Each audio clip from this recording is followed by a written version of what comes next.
The bride let out a shriek as the dock beneath her bucked like a carnival ride gone wrong. Champagne flutes toppling just as the entire wedding setup began to float gently, but oh so definitely, out into the middle of Cypress Ridge Lake, taking with it the groom and 200 completely oblivious guests.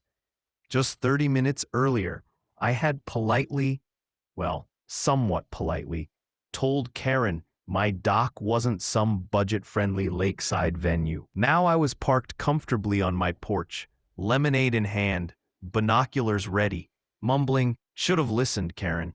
That Saturday started off like every other quiet weekend around the lake. I had stepped outside with a hot cup of coffee in one hand and a plan to feed the ducks and maybe oil a few loose boards on the dock. The lake was calm as glass, a little mist curling around the treetops, and the only thing breaking the silence was the sound of birds and the distant buzz of a boat engine. Then, out of nowhere, the unmistakable whine of a power drill sliced through the morning air. I turned my head and nearly launched my coffee across the yard. Right there on my dock stood a half-raised, blindingly white canopy. Underneath it, folks in Easter-colored dresses were arranging rows of wedding chairs like it was the freakin' Rose Garden. Two brawny dudes were hauling in a sound system big enough to DJ a stadium tour, and dead center in the chaos, Karen. Karen was the type of woman who made every PTA meeting feel like a hostage situation. As president of our HOA, self-appointed queen of laminated rules, she strutted through life armed with a clipboard and an inflated sense of power. Her bleach blonde helmet of hair never had a strand out of place. Her designer sunglasses probably cost more than my first car, and every sentence she ever spoke started with, "according to HOA guidelines." I'd managed to avoid her calls, newsletters, and sneak attack driveway lectures for months. But this time, she'd gone full-blown maniac. She had hijacked my dock, my property, and turned it into a dollar store wedding venue, complete with champagne chillers and centerpieces. I stormed down the hill, dodging folding chairs and ducking under floral arches like I was the one crashing the wedding. Karen spotted me right as I stepped onto the planks. "Oh, Dave," she trilled like a deranged cruise director. "Don't fret, we'll tidy up when it's over. It's just for a few hours. My niece's big day." I froze. "Karen, this isn't community space. This is private land. You can't just take it over." She flapped a piece of paper at me, like it was a golden ticket to trespass freely. "I got it cleared through the HOA," she declared, handing it over. It was a wedding invitation. Pink font, ribbon, no permit, no signature. Just vibes. "This isn't legal," I told her. "You can't hold a party on someone else's property because you printed a flyer. That's called trespassing." Her smile twitched, then settled back into smug. "Dave, must you always be so combative? This affects the whole neighborhood. It's about community spirit. The view, the ambiance. My niece will have memories for life."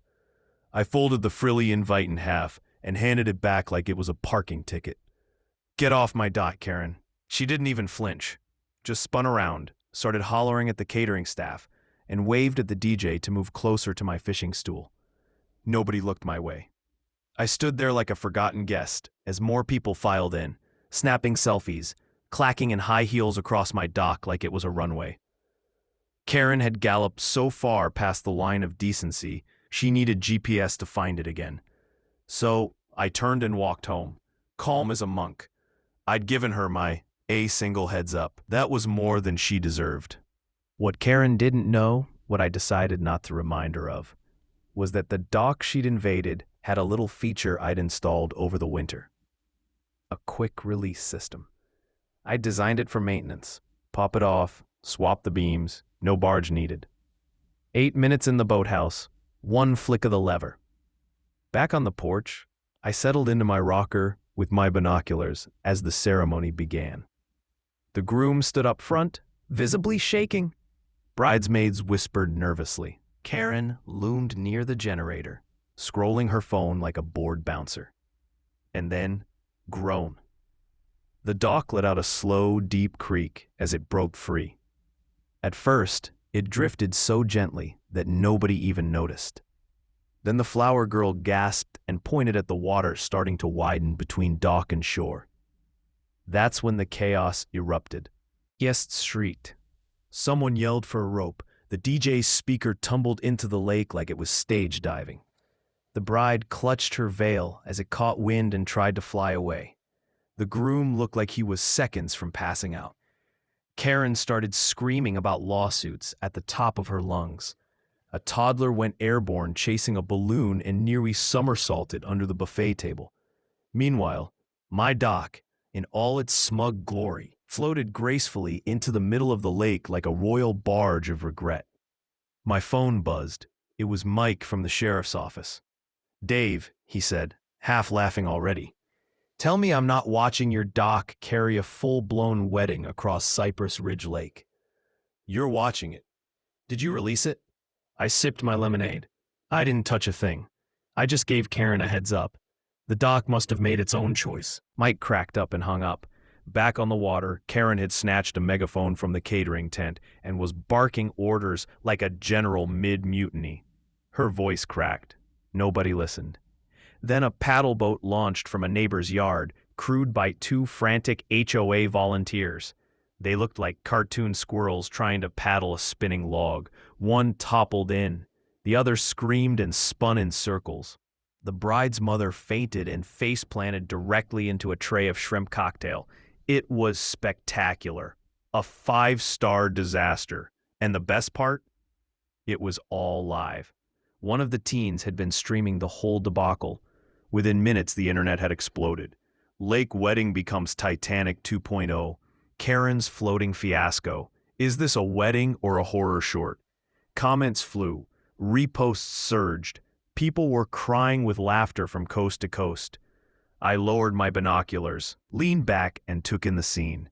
The sun had climbed high. The lake sparkled. Birds had returned to singing. Out on the water, pure pandemonium. But on my porch, pure peace. For now, because I knew Karen.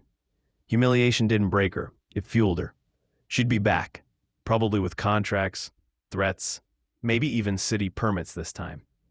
But I had something waiting for her too. Plans. Better ones. And if she thought a floating wedding was bad, just wait till she saw what I'd rigged up next. Guests scattered in every direction. Some were frantically dialing their phones, while others just screamed into the wind, like sheer panic might somehow hit reverse on their drifting doom. Meanwhile, I sat on my porch, front row and unbothered, like I'd paid good money to watch the world's worst wedding improv unfold live. My binoculars fogged up from my coffee steam, and I had to wipe them down twice just to clearly see Karen, dead center on the dock, flailing like an air traffic controller at an airport on fire. Only now did it seem to dawn on her that things had gone from bad to floating catastrophe. She yanked out her phone and started pacing tight circles, probably speed dialing the HOA board. Or maybe she thought a towboat would magically appear if she pressed hard enough. And yet, even as the chaos built around her, she kept pausing to throw in those melodramatic glances, like she was auditioning for a Bravo show called Disaster Bride Doc Edition. Over near the buffet table, the bride had ditched her heels and was bawling into a bouquet of soggy tissues. The groom just stood there like a statue, gripping the edge of the dock like it was going to hold him back from floating into the abyss. Then came the cavalry. Sort of. 2 paddle boats launched in from opposite ends, one from the Carlsons' backyard, the other paddled by what I assumed were Karen's most loyal stooges. Both were manned by 4 flailing amateurs who looked like they'd never paddled anything but their own egos. The first boat barely made it halfway before some guy in a soaked suit leaned too far over, capsized the thing, and sent both paddlers face first into the lake. There was a round of fresh screams, followed by one rogue cheer from the dock. Clearly someone wasn't a fan of the guy who went overboard. The second boat actually reached the dock, but forgot a crucial item: rope. Instead of tying it down, they just latched on with their bare hands like they were holding onto the last slice of pizza at a family reunion. The current started to spin them like a budget teacup ride at the county fair. One of the women finally let go, drifting off while shouting that she was getting seasick. And honestly, same. I had to slap my hand over my mouth just to muffle the laugh bubbling out. And then came the real cherry on this ridiculous Sunday, a news helicopter. First it was just a faint chop in the air, but then the chopper swooped in like a buzzard, catching the scent of embarrassment. Karen spotted it instantly and switched from meltdown mode to full-blown PR spin in under 3 seconds. She straightened her blouse, yanked her designer sunglasses into place, and grabbed a mic from the DJ's drowned setup like she was about to give an Oscar acceptance speech. Her voice crackled weakly through the busted speakers. Thank you all for joining us today for this one-of-a-kind floating lake ceremony. We're so excited to bring this magical event to Cypress Ridge Lake. Please enjoy the open bar and floating hors d'oeuvres. I nearly dropped my coffee mug from laughing so hard. A floating lake ceremony. She was actually trying to rebrand the disaster like it was all on purpose. Never mind that guests were clinging to flip tables. That one kid was fishing a Barbie shoe out of the lake with a plastic fork. Or that half the crowd looked ready to dog paddle to safety. The news chopper hovered even lower now. Someone must have sent them the live stream. A voice came booming through the loudspeaker. We're live over Cypress Ridge Lake, where what appears to be a wedding has floated away from shore. No word yet on whether this was scheduled or accidental. Karen didn't flinch. She just doubled down, waving and smiling like she'd been crowned Miss Catastrophe 2025. Meanwhile, the bride had plopped down cross-legged in her drenched gown, looking like she was 2 seconds from primal screaming. The groom kept a hand on her shoulder, maybe to calm her down, or maybe to stop her from launching herself off the dock. Back on shore, a few neighbors had gathered on their own docks, sipping beers, lounging in lawn chairs, binoculars in hand, like they were watching 4th of July fireworks. I spotted Ron from down the street, filming with his old-school camcorder. He caught me looking and gave a wave. I nodded back. We both knew this would be lake legend for decades. Eventually, a rescue boat chugged over from the marina with a sheriff's deputy on board. They weren't exactly rushing. Probably figured the same thing I did. No one was in danger, and this farce deserved a full act before curtain call. When the boat docked, Karen practically sprinted over, launching into what was surely a dramatic, heavily edited monologue. The deputy didn't even pull out a notepad, just listened, nodded and pointed back toward the shore like, yeah, lady, wrap it up. They ferried the guests back in batches while the dock got hauled off in the opposite direction, headed for inspection at the marina. Karen stayed until the bitter end, arms folded tight, jaw clenched like she'd just bitten into a lemon soaked in regret.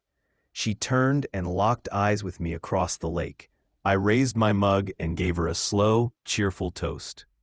Her face twisted like she was chewing on broken glass. That night, our neighborhood group chat exploded. The video? Viral. Clips were everywhere. TikTok, Facebook, YouTube, even the HOA's own website. Someone hacked the banner and posted it as Karen's Cruise Wedding. People were calling it Titanic 2, Dock Edition. One user said it looked like a cursed performance art piece about poor life choices. Someone else edited circus music over Karen's speech, and it made the rounds like wildfire. By sunset, I got a message from my old army buddy, now county official. He asked, "Need legal backup?" I told him I hadn't touched a thing. The doc just decided to leave. He messaged back 3 words, "You magnificent bastard." Still, I knew better than to get too comfortable. Karen wasn't the type to take public humiliation lying down. She'd be stomping into an office somewhere, armed with binders, rage, and probably a cease and desist she printed off Google. But what she didn't know? Everything she did that day, every smug order, every ignored warning, every unlawful inch onto my property was caught crystal clear on my security cameras. I had the footage, and I had plans. The emergency HOA meeting was scheduled within 24 hours of the floating fiasco. It wasn't even a real emergency, but Karen slapped that label on it like it gave her federal powers. Late the night before, Karen had fired off one of her signature messages through the community app, complete with all caps, a healthy dose of smugness, and her favorite vague threat: consequences will follow. The so-called emergency meeting took place at the rec center, just up the hill from the lake. The same place where bingo nights and awkward book club debates normally happened. But tonight, the place buzzed like a hornet nest after someone took a baseball bat to it. And everybody showed up. Not just the usual HOA suspects. Even the quiet neighbors, the ones who normally ghost every event, were packed into the folding chairs, eager to witness the drama unfold. Karen strutted in like she owned the building and was about to deliver closing arguments in a trial she already knew she'd win. Her blouse was freshly ironed, her pearls sparkled like she'd buffed them with a power tool, and her face was locked in a smug blend of fake grace and barely suppressed fury. She took her place behind the podium and adjusted the microphone like she was running for HOA Queen of the Universe. "Thank you all for being here," she began, sweeping the room with that forced smile of hers. As many of you are aware, there was a regrettable incident involving a private dock and what was intended to be a community celebration. Regrettable? That was a stretch. And calling it a community celebration was like calling a dumpster fire a candlelight vigil. A few folks side-eyed each other. One guy even chuckled under his breath. Karen powered through, trying to sound dignified. "We believe the dock was tampered with in a way that endangered the safety of our residents. There was no permit filed, no safety clearance, and absolutely no warning." That was my cue. I raised my hand. She ignored me, so I raised it higher and didn't wait for an invitation. "Actually, I warned you loud and clear. I told you the dock was private and not secured. You just waved it off." Heads turned. Few people nodded, recognizing me from the now infamous video that had taken the internet by storm.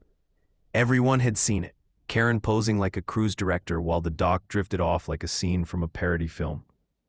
Karen's eyes narrowed. "That video was edited and taken out of context," she snapped. "There's more to the story." "Oh, we know the whole story," I shot back. "We also know you never asked permission. You walked onto private property, threw a party you weren't authorized to throw, and now you're playing the victim." A woman up front piped up. "I was there. I nearly went swimming trying to save my purse." Then another guy chimed in. "My wife got sick. That food sat in the sun for hours." Karen's eyes darted around like she was trying to find a friendly face in a sea of mutiny. Then Frank stood up. Frank's a retired firefighter. Solid guy. Keeps to himself unless something really matters. "Karen," he said calmly, "you've overreached before. But this time, you put people at risk. And worse, you tried to use your position to excuse it." He paused, then added, "This isn't the first time you've treated private property like it's part of your personal fiefdom." Karen's face flushed crimson. She clenched the podium so hard, I thought she might snap the thing in half. "You're all missing the bigger picture," she hissed. "I was trying to create a beautiful event. Something meaningful for the community." "No," Frank said. "What this community needs is leadership that understands limits. And you've made it clear you don't." That broke the dam. People started airing every old grievance they'd bottled up. Times Karen had walked into backyards uninvited. Times she fined people for paint colors she didn't personally like. The way she approved her own projects without asking anyone. By the end of it, someone stood up and made a motion to vote on removing her as HOA president. Someone else seconded it immediately. Karen protested, of course, claimed it violated some obscure bylaw about notice windows. The board didn't care. They agreed to follow procedure and scheduled the vote for the following week. Everyone left buzzing with energy. Karen was the first out the door, storming to her car, in oversized sunglasses like some washed-up celebrity dodging paparazzi. The next morning, I visited my lawyer. His office was tucked inside a converted farmhouse filled with more legal books than furniture. I slid a flash drive across his desk. Everything you need's on here. Video, audio, timestamps. The whole show. He plugged it in and clicked around. There it all was. Karen directing the wedding setup, laughing off my warnings, openly admitting the dock wasn't secure. Even an audio clip of her bragging, "The HOA always backs me up. Always." My lawyer leaned back in his chair and nodded like he'd just watched the pilot for a juicy courtroom drama. "We can hit her with a cease and desist for trespassing. Honestly, this could be a small claim suit too. Want to go all in?" I smirked.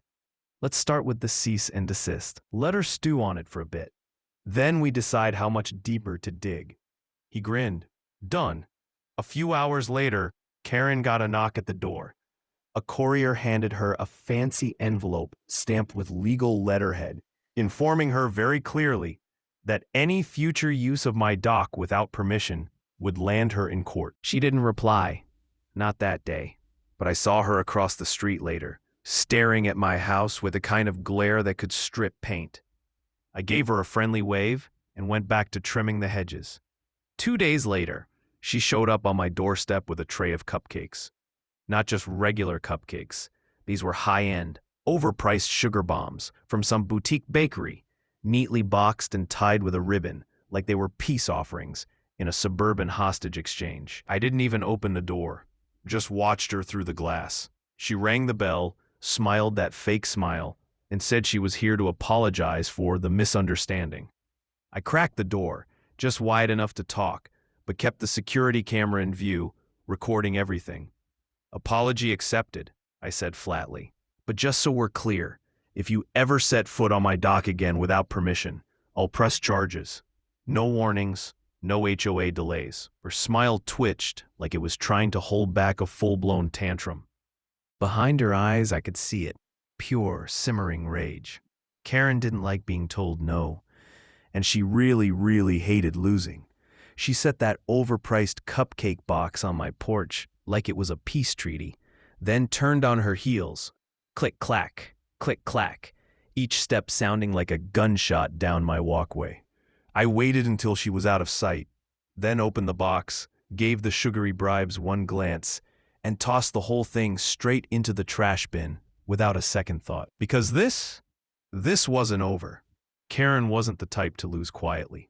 I knew she'd come back swinging, only sneakier this time. But unlike before, I was ready. I had cameras, legal backing, and half the neighborhood watching her every move, like she was a raccoon circling a chicken coop. You could feel it. The next round was coming. And honestly, I was looking forward to it. The cease and desist letter caught fire like dry brush in August. People whispered about it at the farmer's market, gossiped over walking trails, and even brought it up during post-sermon coffee at church. After all, it's not every day someone drags the HOA president through legal mud, especially someone like Karen, who'd spent years swinging her clipboard around like it was the Constitution. But this wasn't about lawn violations or mailbox colors. This was personal, and everybody knew it. For a few days, things got weirdly quiet. Karen vanished from her usual haunts. No power walks, no dog park drama, not even one of her daily patrols to harass folks over bird feeders.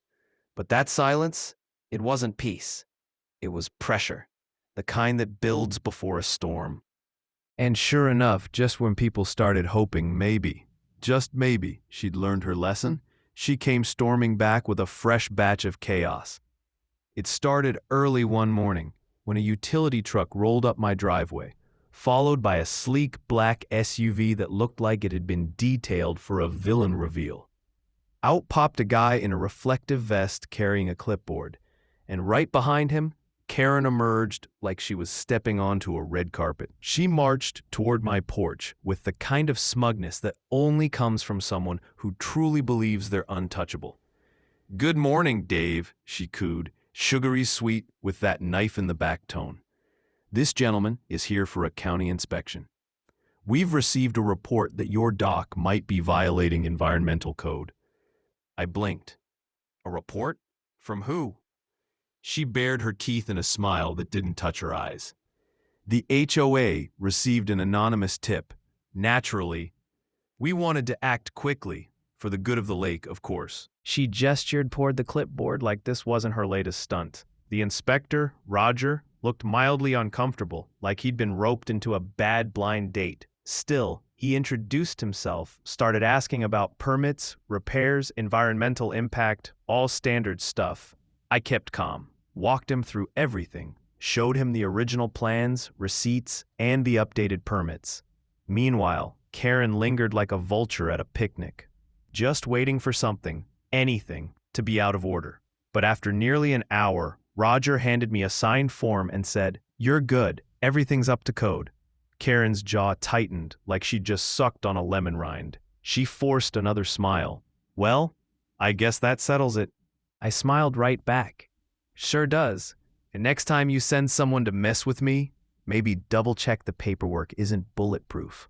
But that wasn't the only twist that week. A few days later, someone leaked a stack of emails to several HOA members. Nobody said who did it, but let's just say I had a hunch. The emails were between Karen and her little gang of HOA cronies. Turns out that wedding wasn't so spontaneous after all. One thread had her directing someone to prep the dock quietly the morning of the event. Another was worse. Karen asking if someone could temporarily jam the homeowner's Wi-Fi to disable the security system. That one hit like dynamite. Word spread faster than she could hit delete.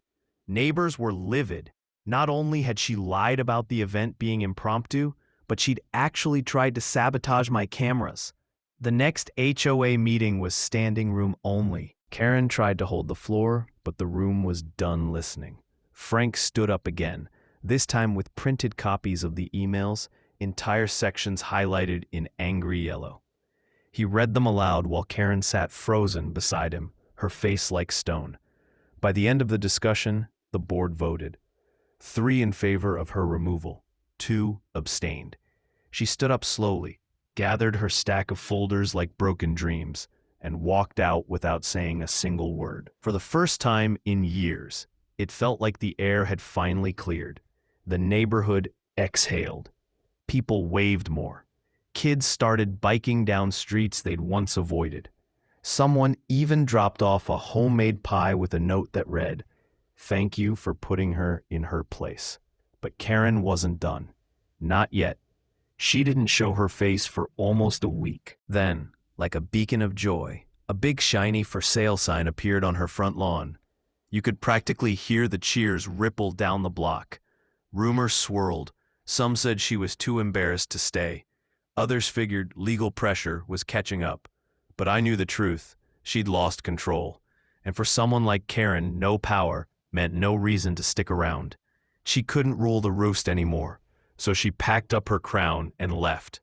The final blow came the very next day. I got a call from the Department of Environmental Protection. Apparently, someone had filed a complaint about environmental damage caused by the dock setup. The DEP sent a team to investigate. They poked around, checked the soil, and reviewed the event layout. And guess what? Turns out all the actual damage came from Karen's wedding fiasco. Crushed shoreline vegetation, fuel residue from the janky generator she'd brought in. Every bit of it was documented. They didn't find me. They fined her. Over $5,500, straight to the organizer listed on the event file, Karen herself. That was it. The final curtain. She didn't argue, didn't fight. She just packed up a U-Haul, slammed the door on a 3-bedroom monument to entitlement, and peeled out before the weekend. No farewell speeches, no crocodile tears, just a grim exit and a moving truck filled with regret. 2 weeks later, her house was sold to a sweet retired couple who liked gardening and birdwatching. They stopped by one afternoon and asked if it was okay to plant some native shrubs by the water and whether the local woodpeckers had names. And just like that, peace returned to the lake. For good this time. I told Jack and Diane right away. They were already my favorite neighbors, no contest. With Karen officially in the rearview mirror, I figured it was time for an upgrade. So I rebuilt the dock, longer, wider, and this time reinforced with sturdy floating pontoons.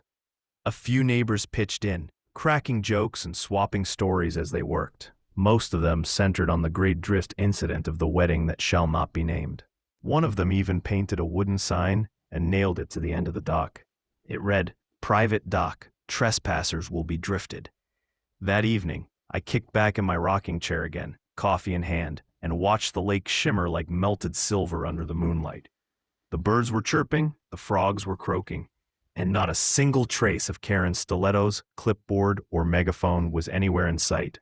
It was peaceful, it was still, and it was finally mine again. The next morning, the sun rose slow and golden, turning the dewy grass into a blanket of sparkling diamonds. For the first time in forever, I didn't wake up dreading what fresh nonsense Karen had planned. No strange cars on my lawn. No HOA minions pretending they didn't know the rules. Just the smell of good coffee and the sound of nothing. Peace in its purest form.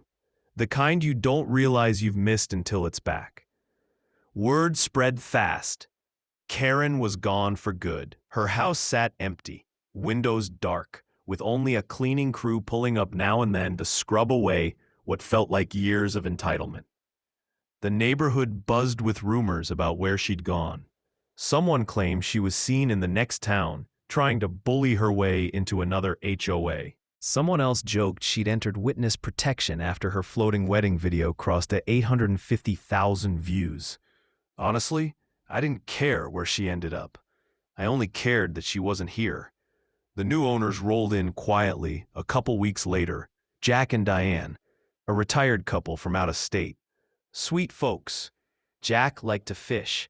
Diane read mystery novels with mint tea on her porch. They dropped off a basket of homegrown vegetables one afternoon and thanked me for being the first neighbor to introduce himself.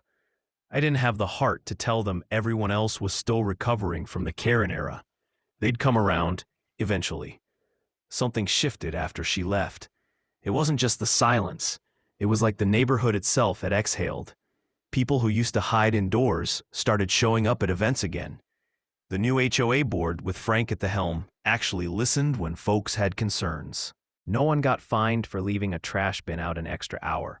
No one got mystery notes about gnomes being visually disruptive. Even the teens down the block stopped treating me like the neighborhood bogeyman. One of them even asked if I could show him how to build a birdhouse. A few weeks later, the lake committee decided to throw a little bash. Not an official HOA event, just something for us. They called it the Freedom Float, a lakeside celebration marking the end of what everyone was tactfully calling the drama. Handmade invites landed in mailboxes, promising food, music, and floating lanterns at sunset. Frank came by in person to invite me. Asked if they could use the newly rebuilt dock for the lantern launch.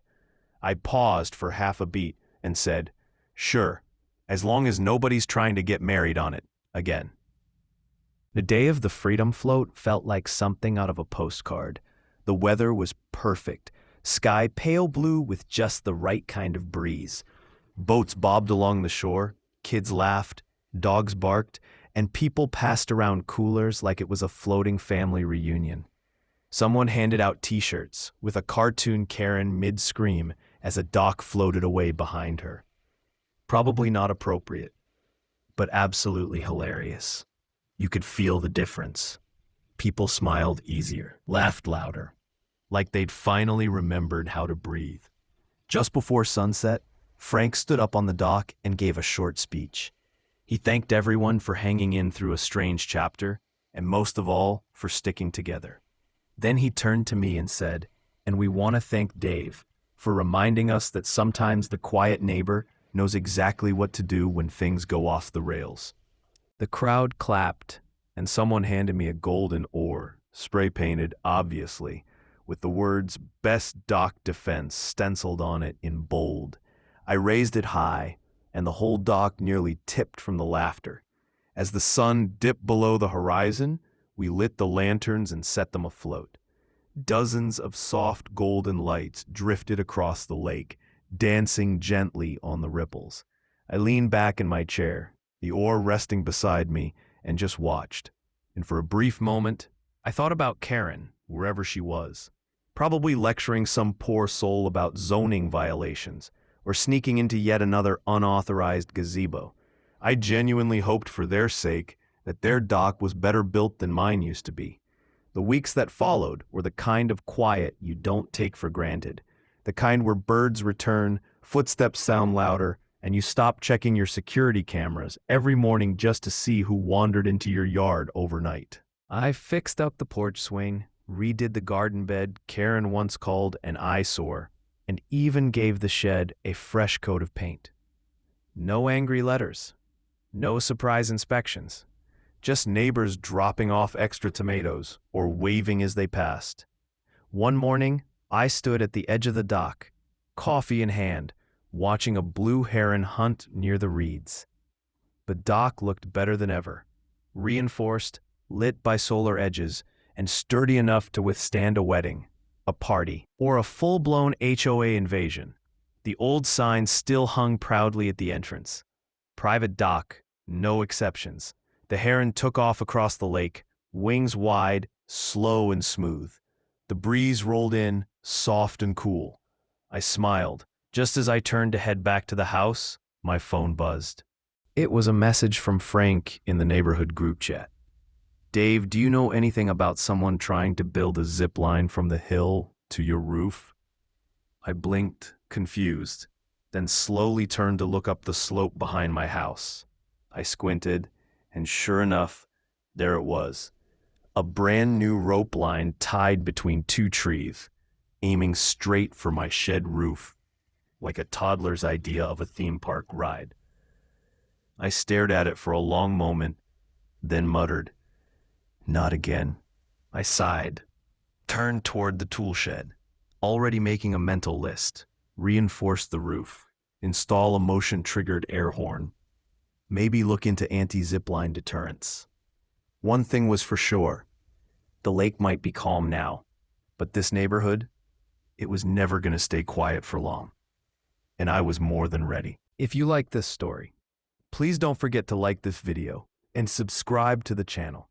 And we also recommend listening to the story about how a Karen organized a wedding in my yard without permission. So I invited a gang of bikers to, well, you can listen to the rest of the story. Just click on the icon pointing to the arrow. Thank you for watching.